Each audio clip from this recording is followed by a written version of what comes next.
और पहले की भांति ही वर्ण आश्रम धर्म का विस्तार करेंगे। सतयुग, त्रेता, द्वापर और कलयुग, ये ही 4 युग है।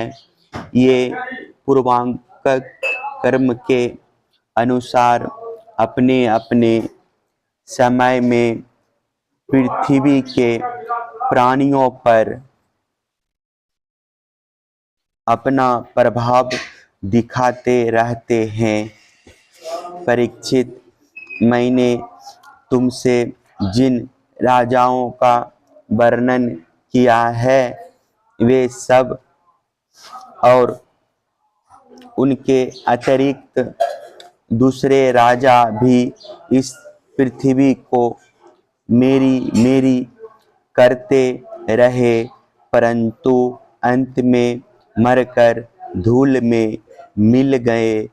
इस शरीर को भले ही कोई राजा कह ले, परंतु अंत में यह कीड़ा, विष्ठा अथवा राख के रूप में ही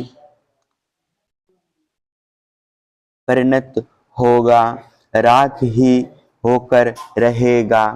इसी शरीर के या इसके संबंधियों के लिए जो किसी भी प्राणी को सताता है वह ना तो अपना स्वार्थ जानता है और ना तो परमार्थ, क्योंकि प्राणियों को सताना तो नरक का द्वार है। वे लोग यही सोचा करते हैं कि मेरे दादा परदादा इस अखंड भूमंडल का शासन करते थे, अब यह मेरे अधीन किस प्रकार रहे और मेरे बाद मेरे बेटे पोते, मेरे वंशज किस प्रकार इसका उपभोग करें।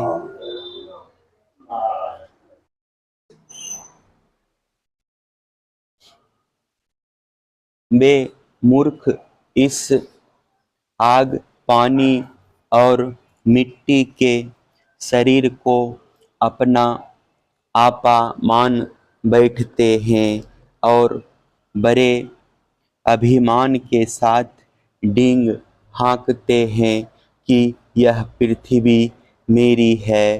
अंत में वे शरीर और पृथ्वी दोनों को छोड़कर स्वयं ही अदृश्य हो जाते हैं। प्रिय परीक्षित, जो नरपति बड़े उत्साह और बल पुरुष के इस पृथ्वी के उपभोग में लगे रहे, उन सबको काल ने अपने विकराल गाल में धर दबाया। अब केवल इतिहास में उनकी कहानी ही शेष रह गई है। राज्य, योग, धर्म और कलयुग के दोषों से बचने का उपाय, नाम संकीर्तन। श्री सुखदेव जी कहते हैं, परीक्षित, जब पृथ्वी देखती है कि राजा लोग मुझ पर विजय प्राप्त करने के लिए उतावले हो रहे हैं, तब वह हंसने लगती है और कहती है, कितने आश्चर्य की बात है कि ये राजा लोग जो स्वयं मौत के खिलौने हैं, मुझे जीतना चाहते हैं।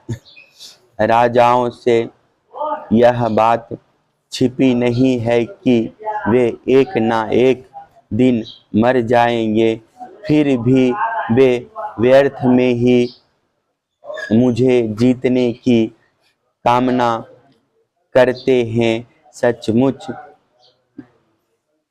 इस कामना से अंधे होने के कारण ही वे पानी के बुलबुले के समान क्षणभंगुर शरीर पर विश्वास कर बैठते हैं और धोखा खाते हैं। वे सोचते हैं कि हम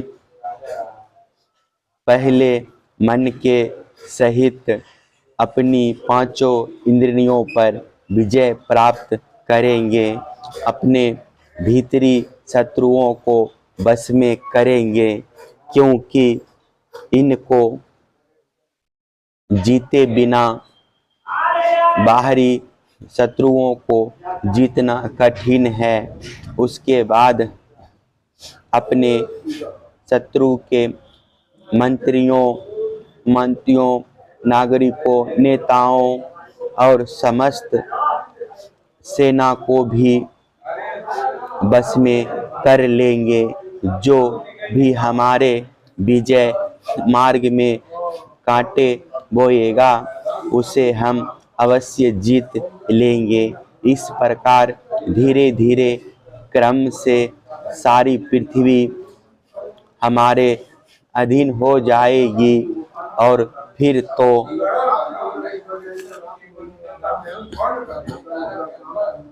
समुद्र ही हमारे राज्य की खाई का काम करेगा। इस प्रकार वे अपने मन में अनेकों आशाएं बांध लेते हैं और उन्हें यह बात बिल्कुल नहीं सूझती कि उनके सिर पर काल सवार है। यहाँ तक नहीं, जब एक द्वीप उनके बस में हो जाता है तब वे दूसरे द्वीप पर विजय करने के लिए बड़ी शक्ति और उत्साह के साथ समुद्र यात्रा करते हैं। अपने मन को, इंद्रियों को बस में करके लोग मुक्ति प्राप्त करते हैं, परंतु ये लोग उनको बस में करके भी थोड़ा सा भूभाग ही प्राप्त करते हैं।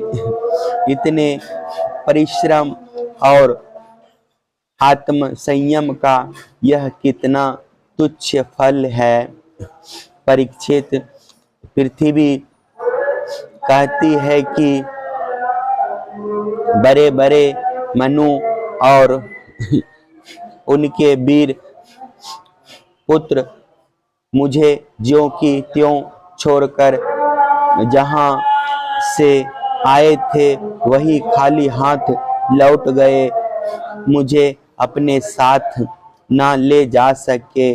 अब ये मूर्ख राजा मुझे युद्ध में जीतकर बस में करना चाहते हैं। जिनके चित्त में यह बात दृढ़ मूल हो गई है कि यह पृथ्वी मेरी है, उन दुष्टों को के राज्य में मेरे लिए पिता, पुत्र और भाई भाई भी आपस में लड़ बैठते हैं। वे परस्पर इस प्रकार कहते हैं कि ओ मूढ़, यह सारी पृथ्वी मेरी ही है, तेरी नहीं। इस प्रकार राजा लोग एक दूसरे को कहते सुनते हैं, एक दूसरे से स्पर्धा करते हैं, मेरे लिए एक दूसरे को मारते हैं और स्वयं मर मिटते हैं।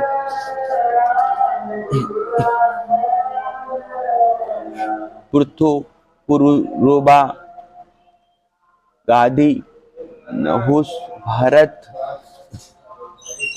शस्त्रबाहु, अर्जुन, मानधाता सगर राम खटवांग धुमार रघु तृणबिंदु याति सरिया संतनु गए भागीरथ कुबल्याश्व ककुत्स्म नल नग्रह हिरण्यकश्यपु वृत्तासुर लोकद्रोही रावण नमुची संबर भौमासुर हिरण्याक्ष और तारकासुर तथा और बहुत से दैत्य एवं शक्तिशाली नरपति हो गए। ये सब लोग सब कुछ समझते थे, शूर थे, सभी ने दिग्विजय में दूसरों को हरा दिया, किंतु दूसरे लोग इन्हें न जीत सके, परंतु सब के सब मृत्यु के ग्रास बन गए। राजन, उन्होंने अपने पूरे अंतःकरण से मुझसे ममता की और समझा कि यह पृथ्वी मेरी है, परंतु विकराल काल ने उनकी लालसा पूरी ना होने दी। अब उनके बल, पौरुष और शरीर आदि का कुछ पता ही नहीं है, केवल उनकी कहानी मात्र शेष रह गई है। परीक्षित, संसार में बड़े बड़े प्रतापी और महान पुरुष हुए हैं, वे लोकों में अपने यश का विस्तार करके यहाँ से चल बसे। मैंने तुम्हें ज्ञान और वैराग्य का उपदेश करने के लिए ही उनकी कथा सुनाई है। यह सब वाणी का विलास मात्र है, इसमें परमार्थिक सत्य कुछ भी नहीं है। भगवान श्री कृष्ण का गुणानुवाद समस्त अमंगलों का नाश करने वाला है। बड़े बड़े महात्मा उसी का गान करते रहते हैं, जो भगवान श्री कृष्ण के चरणों में अनन्य प्रेममयी भक्ति की लालसा रखता हो, उसे नित्य निरंतर भगवान के दिव्य गुणानुवाद का ही श्रवण करते रहना चाहिए। राजा परीक्षित ने पूछा, भगवान, मुझे तो कलयुग में राशि राशि दोष ही दिखाई दे रहे हैं, उस समय लोग किस उपाय से उन दोषों का नाश करेंगे? इसके अतिरिक्त युगों का स्वरूप उनके धर्म कल्प की स्थिति और प्रलय काल के मान एवं सर्वव्यापक सर्वशक्तिमान भगवान के काल रूप का भी यथावत वर्णन कीजिए। श्री सुखदेव जी कहते हैं, परीक्षित, सत्य युग में धर्म के 4 चरण होते हैं। वे चरण है सत्य, दया, तप और दान। उस समय के लोग पूरी निष्ठा के साथ अपने अपने धर्म का पालन करते हैं। धर्म स्वयं भगवान का स्वरूप है। सतयुग के लोग बड़े संतोषी और दयालु होते हैं। वे सबसे मित्रता का व्यवहार करते हैं और शांत रहते हैं। इंद्रियां और मन उनके बस में रहते हैं और सुख दुख आदि द्वंद्वों को वे समान भाव से सहन करते हैं। अधिकांश लोग तो समदर्शी और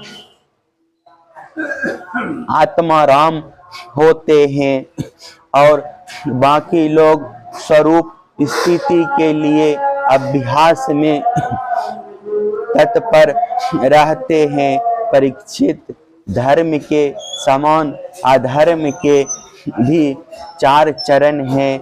असत्य, हिंसा, असंतोष और कलह। त्रेता युग में इनके प्रभाव से धीरे धीरे धर्म के सत्य आदि चरणों का चतुर्थ छीन हो जाता है।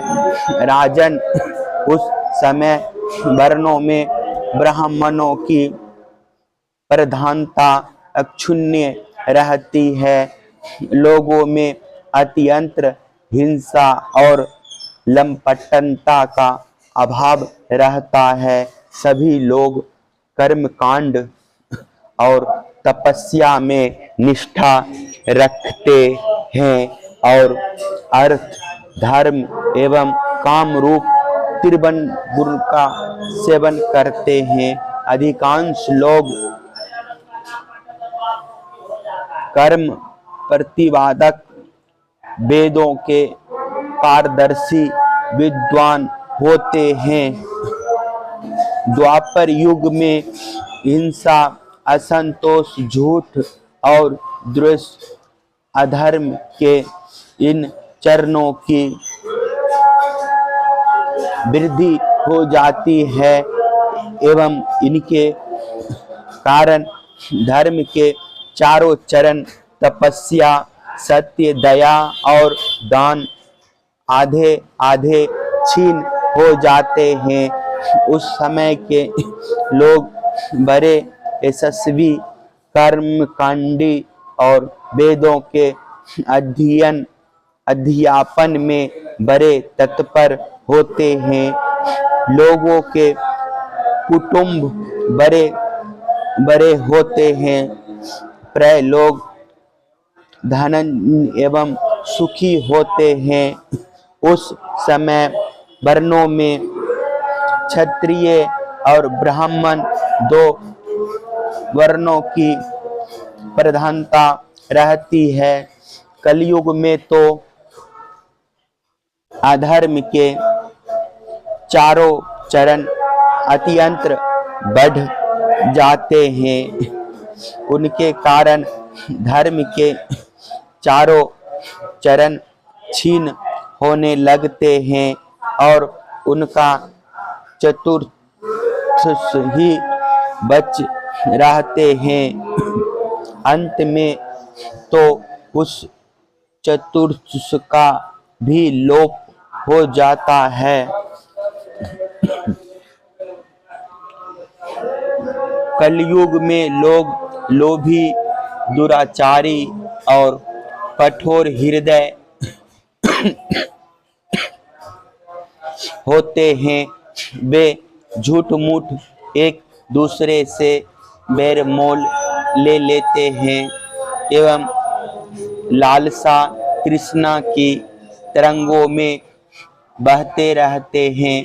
उस समय के अभागे लोगों में शूद्र के वट आदि की ही प्रधानता रहती है। सभी प्राणियों में 3 गुण होते हैं, सत्व, रज और तम।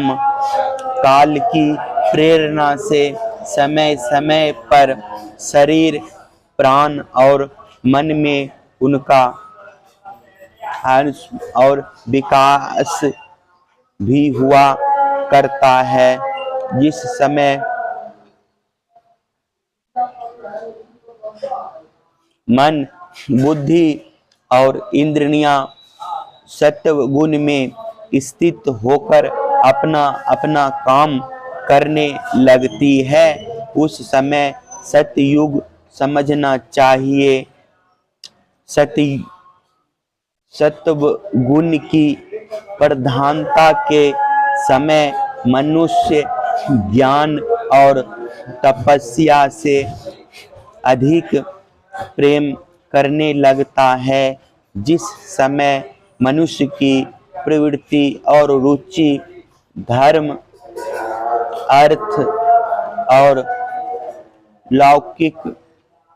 पारलौकिक सुख भोगों की ओर होती है तथा शरीर, मन एवं इंद्रियां रजोगुण में स्थित होकर काम करने लगती है, बुद्धिमान परीक्षित समझना चाहिए कि उस समय त्रेता युग अपना काम कर रहा है, जिस समय लोभ, असंतोष, अभिमान, दंभ और मत्सर आदि दोषों का बोलबाला हो और मनुष्य बड़े उत्साह तथा रुचि के साथ सकाम कर्मों में लगना चाहे, उस समय द्वापर युग समझना चाहिए। अवश्य ही रजोगुण और तमोगुण की मिश्रित प्रधानता का नाम ही द्वापर युग है। जिस समय झूठ, कपट, निंदा, हिंसा, विषाद, शोक, मोह, भय और दीनता की प्रधानता हो, उसे तमोगुण प्रधान कलयुग समझना चाहिए।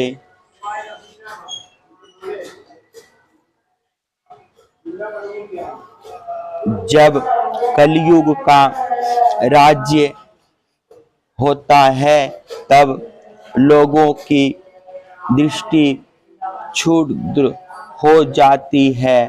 अधिकांश लोग होते तो हैं अत्यंत निर्धन, परंतु खाते हैं बहुत अधिक।